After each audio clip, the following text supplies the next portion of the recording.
Assalamualaikum adik-adik, ketemu lagi dengan kakak Karadika di Bimbel Sintek.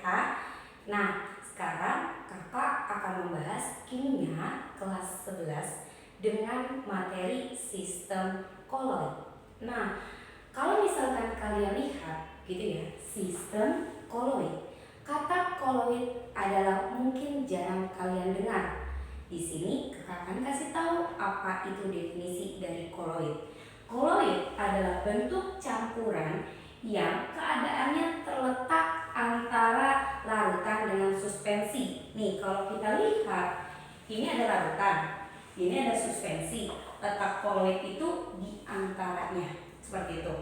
Nah, di sini bisa kita lihat contoh larutan itu. Kalau misalkan kalian punya garam yang fasenya itu adalah padat dengan air gitu ya, yang fasenya adalah liquid, ketika kita satukan gitu ya, maka dia akan menjadi satu fase yaitu aquos.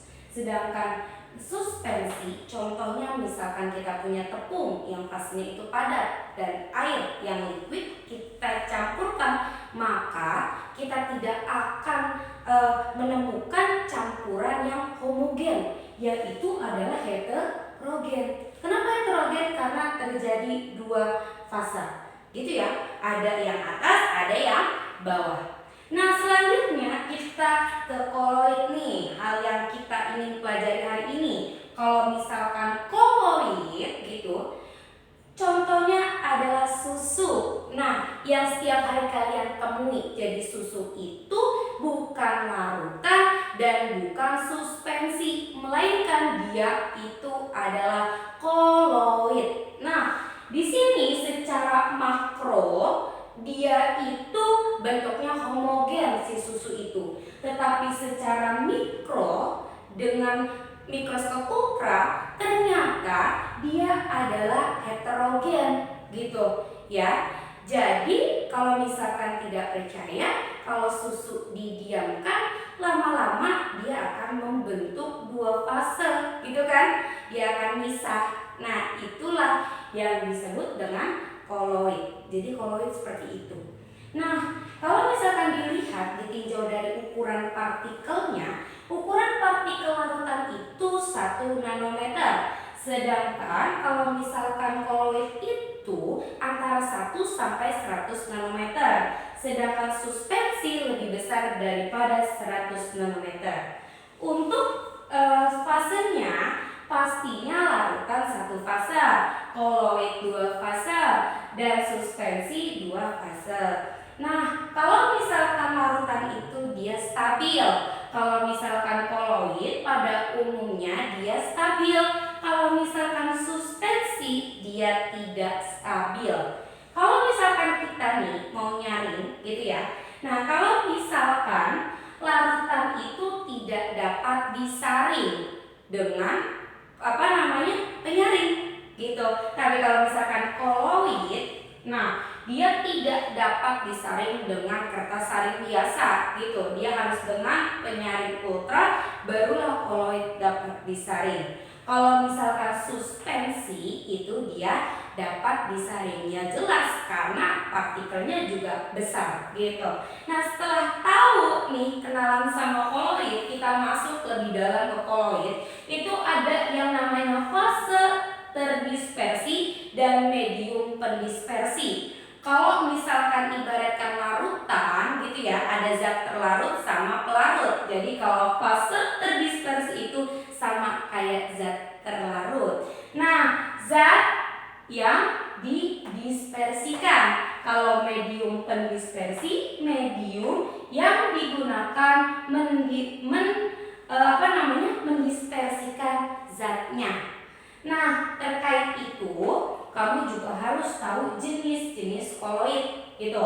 Di sini cara ngafalinnya gitu ya. Ini kan terdispersi, yang ini pendispersi. Cara ngafalinnya gampang. Kalau yang terdispersi padat, cair, gas. Oke. Kalau yang pendispersi caranya lebih gampang juga.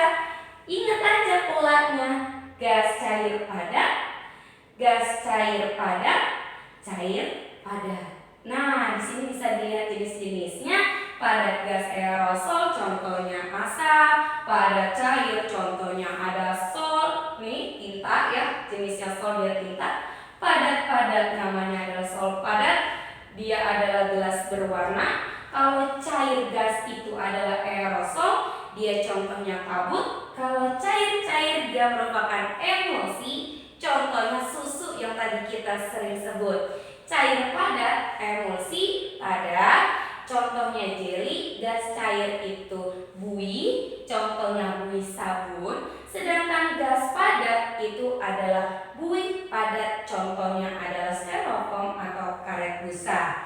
Setelah tahu nih tentang terdispersi dan medium pendispersi serta jenis-jenisnya, mari kita masuk ke pembuatan koloid. Jadi, kalau misalkan gimana sih koloid itu dibuat, ada dua cara. Yang pertama cara kondensasi, yang kedua cara dispersi. Ya, kalau misalkan cara kondensasi dan cara dispersi, ternyata bisa dilihat dari sini nih.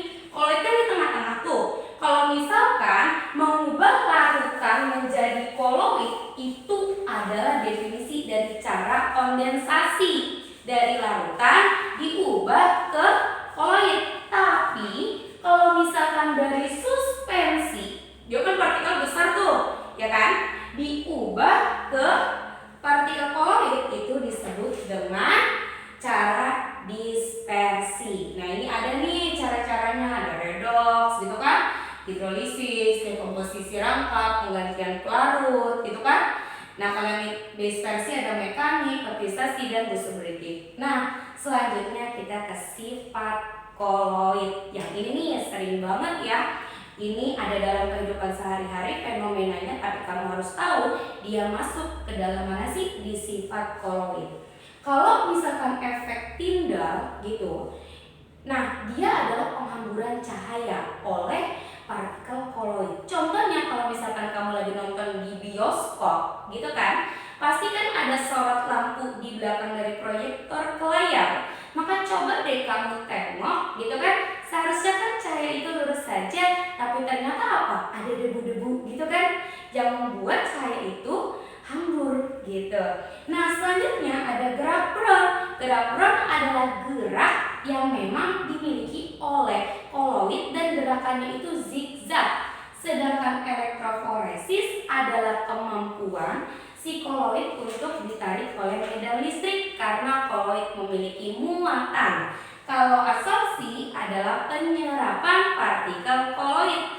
Kalau koagulasi adalah penggumpalan gitu ya, partikel koloid yang disebabkan oleh pelucutan atau gangguan dari elektrolit dan yang lainnya.